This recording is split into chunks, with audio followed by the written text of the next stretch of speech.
दोस्तों नमस्कार।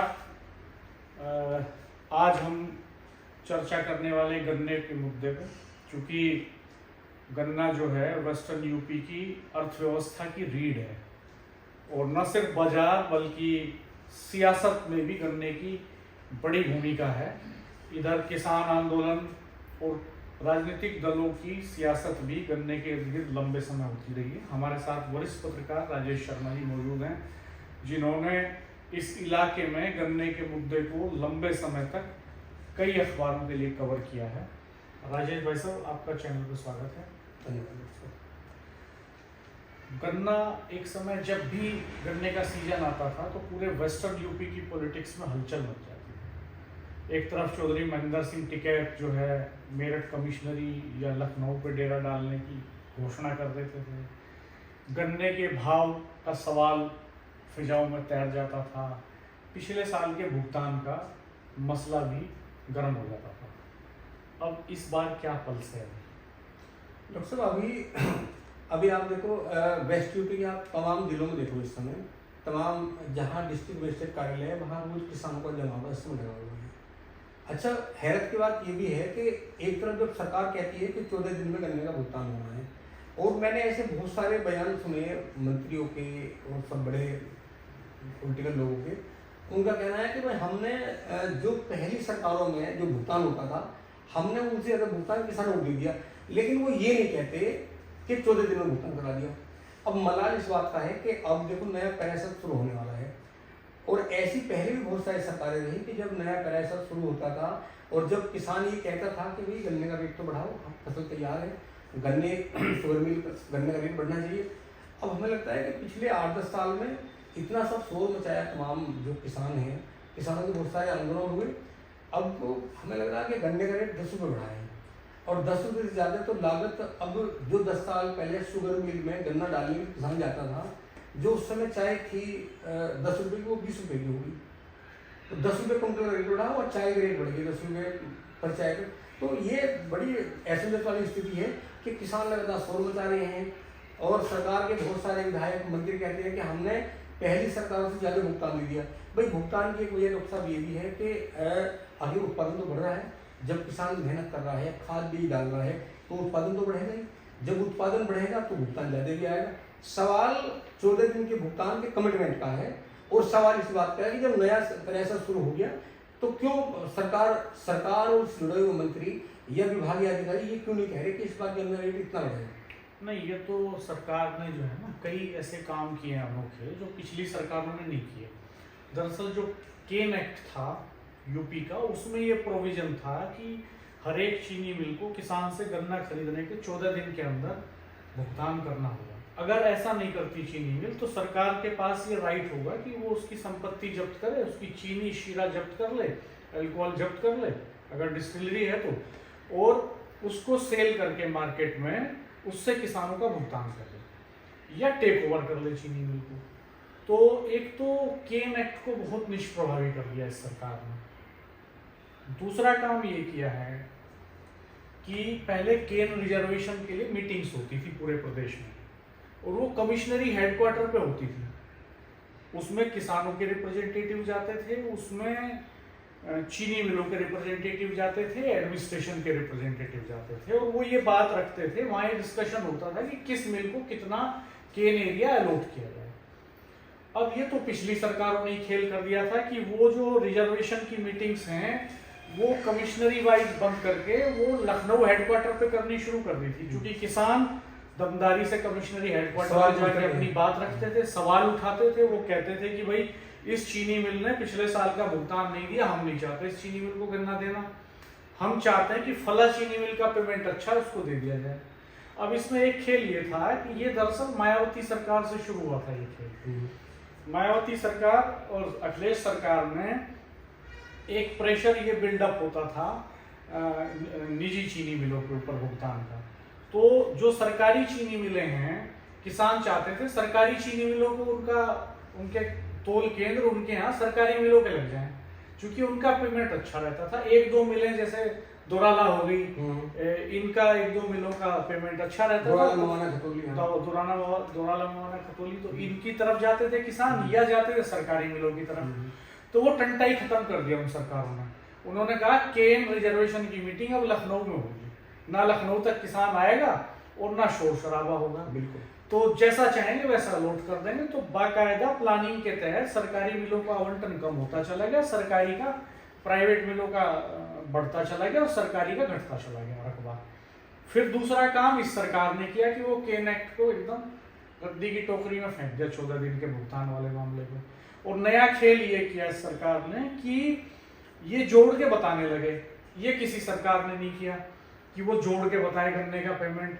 मान लो 100 किसान हैं पूरे प्रदेश में और 100 किसानों का 120 रुपए का गन्ना बिका, तो जाहिर सी बात है जब गन्ने का उत्पादन बढ़ रहा है, एरिया बढ़ रहा है और गन्ने का पेमेंट भी थोड़ा बहुत बढ़ रहा है, तो जाहिर सी बात है कि हर बार थोड़ा पैसा ज्यादा आएगा किसान के खाते में ओवरऑल टोटलिटी में। तो ये जोड़ के बताने लगे जो किसी सरकार ने नहीं बताया कि हमने इतने 1000 करोड़ का भुगतान किसानों के खातों में डलवा दिया। अरे भाई वो आपने थोड़ी डलवा दिया, किसान का माल है, उसने पैदा किया, उसने चीनी मिल को बेचा, उसका पैसा उसके खाते में चला गया। आपने क्या कर दिया इसमें? आपका जो काम था कि आप 14 दिन में पैसा दिलवा दें, वो तो आप दिलवा नहीं पाए। आपका काम था कि आप गन्ने का भाव ज्यादा बढ़ा दें, वो आप बढ़ा नहीं पाए। आप जोड़ के हिसाब बता रहे हो कि हमने इतना पैसा दे दिया, जिसमें आपका कोई क्रेडिट नहीं है। उसमें तो किसानों का मेहनत लगी, उनका खून पसीना लगा। भाई रात में जब किसान गन्ना डालने मिल में जाता है तो मिल में कई बार बहुत ज्यादा भीड़ होती है। सारी रात ट्रैक्टर के साथ भैंस के साथ किसान को खेत में खड़ा होना पड़ता है। ये कोई नहीं देखता कि खेत खड़ा हुआ है। हाँ। आप देखिए कि उसमें सरकार का क्या क्रेडिट है? सरकार का काम, सरकार का रोल क्या है गन्ने के मामले में? गन्ना ही एकमात्र ऐसी फसल है जिसमें खरीद की व्यवस्था अलग है, बाकी में तो एमएसपी है। और गन्ने में खरीद की व्यवस्था ये है कि गन्ने का एक भाव एफआरपी केंद्र सरकार तय करती है। कांग्रेस सरकार के जमाने में जब सेंट्रल गवर्नमेंट में मनमोहन सिंह बैठे हुए थे, कांग्रेस सरकार थी, तो होता क्या था कि गन्ने का एक मिनिमम सपोर्ट प्राइस केंद्र सरकार डिक्लेयर करती थी पहले, उसके ऊपर अपना राज्य समर्थित मूल्य जो है प्रदेश सरकार तय करती थी। केंद्र सरकार ने 100 रुपए घोषित किया तो 10 रुपए राज्य सरकार बढ़ा के 110 कर देती थी। तो मनमोहन सिंह जी की सरकार ने राज्य सरकारों का ये अधिकार छीन लिया कि वो अपने स्तर से तय कर पाए रेट। 2009 की बात है।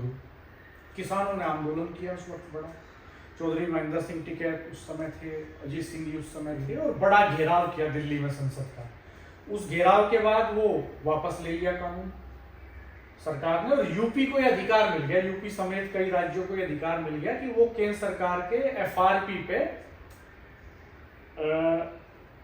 प्रदेश सरकार की रेट डिक्लेयर कर सकती है। तो एफआरपी हमेशा कम रहता है, बिल्कुल, तो प्रदेश सरकार उसको बढ़ा के कुछ रेट दे देती है और उस सारे को जोड़ के सरकार अपने खाते में उपलब्धि दर्ज कर लेती है। पहले ये भी होता था कि केन डिपार्टमेंट की जो वेबसाइट है उस पे बकाया का आंकड़ा होता था पूरा, किस मिल पे कितना बकाया है, वो अब गायब है। वो सुरेश राणा जी के जमाने से गायब है। बकाया तो गायब होगा राणा जी, कितना भुगतान हमने पहली सरकार से ज्यादा दिया ये जरूर लिखा होगा, ये जरूर लिखा है। और वो सुरेश राणा जब गन्ना मंत्री थे उस वक्त उन्होंने ये परिपाटी लागू की थी कि वो वेबसाइट से हटवा दिया उन्होंने आंकड़ा, और हटने के बाद फिर जब एक तो वो हट गया, दूसरा जो प्रेस रिलीज मीडिया को जारी होती थी उस प्रेस रिलीज में भी ये दिया जाता था केवल कि आज इतनी चीनी मिलों ने इतना पैसा किसानों के खाते में भेज दिया। भाई ये भी तो बताओ कि टोटल परचेज कितने का करा और बाकी कितना रह गया, बिल्कुल बकाया गायब कर जाते थे। तो यही वजह है कि सुरेश राणा गन्ना मंत्री थे, चुनाव हार गए खुद ही। उस समय एक टीवी चैनल में एबीपी न्यूज के एक साथी अपने रक्षित उसमें रिपोर्टर थे, उन्होंने एक स्टोरी चलाई थी। वो घर चले गए सुरेश राणा जी के, और सुरेश राणा जी के घर जाके उनके भाई से, उनके पिताजी से पूछ लिया कि भाई कितना पैसा बकाया है। और सुरेश राणा जी लखनऊ में बैठ के क्लेम कर रहे थे हमने सब भुगतान करा दिया, और उनके भाई और पिताजी कह रहे थे हमारा इतना बकाया। उनकी पर्चियां दिखा दी उन्होंने टेलीविजन में, घंटी बजाओ करके कार्यक्रम था वो। तो घंटी बज गई सुरेश राणा जी की, उसी के चलते गन्ना पॉलिटिक्स के चलते। दरअसल है क्या राजेश भाई साहब कि गन्ने की जो पूरी सियासत है उसमें जो शुगर मिल लॉबी है उसका प्रदेश की सियासत में बड़ा रोल है, दखल है। अब हमारे पास तो इस बात के कोई एविडेंस नहीं है, लेकिन पब्लिक डोमेन में ये बात है, किसानों के बीच ये बात है। आप किसी आम किसान से पूछ लो जाके, वो कहता है चीनी मिलें तो राजनीतिक दलों को फंडिंग करती हैं इलेक्शन लड़ने के लिए और सत्ता पक्ष को ज्यादा करती हैं, इसलिए वो प्रेशर नहीं बनाता भुगतान का। अगर 1000 करोड़ रुपया किसानों का चीनी मिलों ने 6 महीने रोक लिया तो कितना इंपॉर्टेंट है। चीनी मिलें डाइवर्ट करती रहती हैं पैसे को। एक रेशो है जो सरकार डिसाइड करती है कि गन्ने का जो भुगतान है, चीनी मिल ने गन्ना खरीदा तो उसका कितना प्रतिशत पैसा वो किसानों के भुगतान पे खर्च करेगी और कितना कहीं दूसरी जगह डाइवर्ट करेगी, कितने से अपने खर्चे निकालेगी। तो चीनी मिलें क्या करती हैं पूरे सीजन की, वो जो पैसा आता है टोटल उसको डाइवर्ट कर देती है। बिल्कुल बिल्कुल, क्योंकि जिन चीनी मिलों के जो मालिक हैं उनकी तो दूसरे धंधे भी हैं ना, तो वो गन्ने के जो पैसा गन्ने में भुगतान को देना चाहिए किसान को, दूसरी जगह डाइवर्ट करती रहती है। ये पूरा खेल है सर साहब। एक बड़ी परंपरा ये शुरू होगी। हम और आप देखते थे जब पहले जो यूनियन थी, किसान यूनियन या किसानों को संगठन, जब गन्ने को लेकर या वो दूसरे इशू को लेकर धरने की बात करते थे कि आंदोलन होगा, तो उन्हें कोई कोई दल या पॉलिटिकल नेता बहुत ज्यादा प्रेशर नहीं डालता था।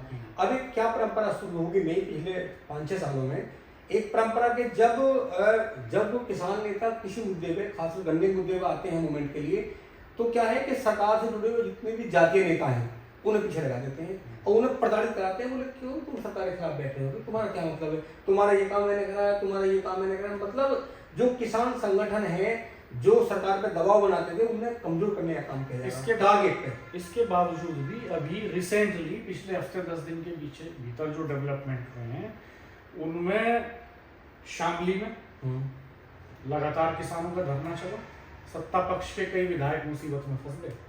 मेरे पास तो ये भी सूचना है कि कई जिलों के जिलाधिकारियों तक को टेलीफोन किए गए शीर्ष नेतृत्व की तरफ से कि वो ज्यादा प्रेशर नहीं बिल्डअप करें और वो इसको डाइल्यूट करें, इस मूवमेंट को खत्म कराएं और मिलों पे बहुत प्रेशर नहीं बनाएं।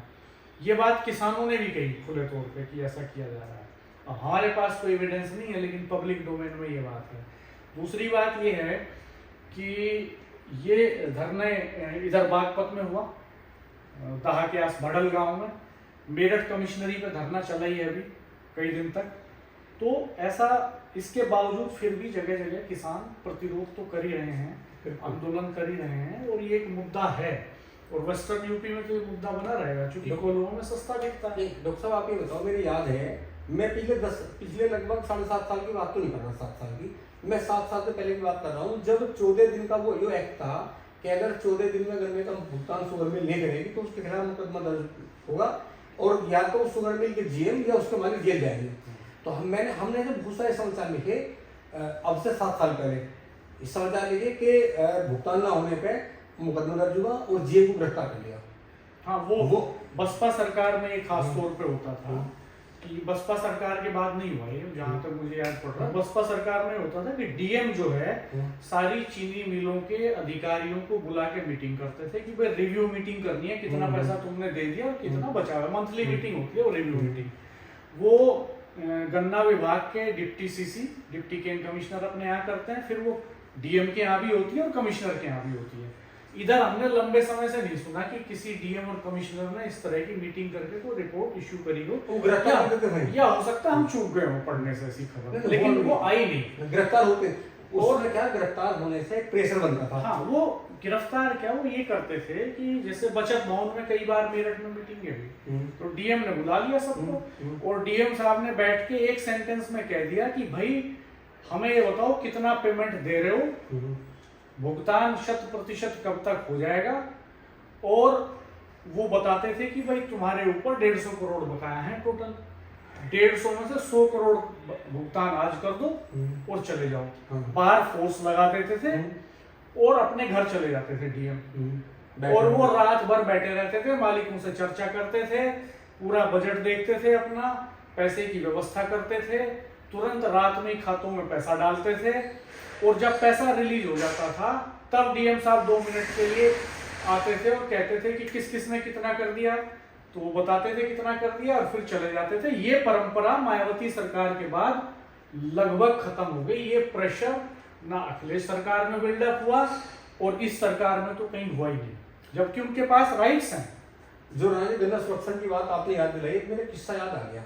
ये मेरे ख्याल में 2007 की शायद बात है, 2007 या 6 की होगी। मेरठ में किसान नेता होते थे विनोद चौधरी, उनकी डेथ हुई। तो गन्ना संरक्षण की मीटिंग चूंकि कमिश्नरी में अलग अलग जिलों में होती है हर साल, तो उस समय मीटिंग गाजियाबाद में थी, गाजियाबाद जनपद में। तमाम सब जो किसान थे वो बुलाए गए, तो वहाँ गन्ना आयुक्त आए थे।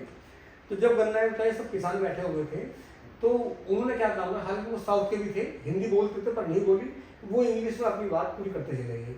अब चूंकि विनोद चौधरी पढ़े लिखे थे, वो आगे बैठे हुए थे, तो उन्होंने कुछ बात गन्ना संरक्षण के जो मुद्दे थे, जो किसानों ने ज्ञापन दिए थे वहाँ मीटिंग से पहले, वो सब रखे, उन्होंने सबको दरकिनार कर दिया। इंग्लिश में बोलते लगे धारा प्रवाह के साथ में।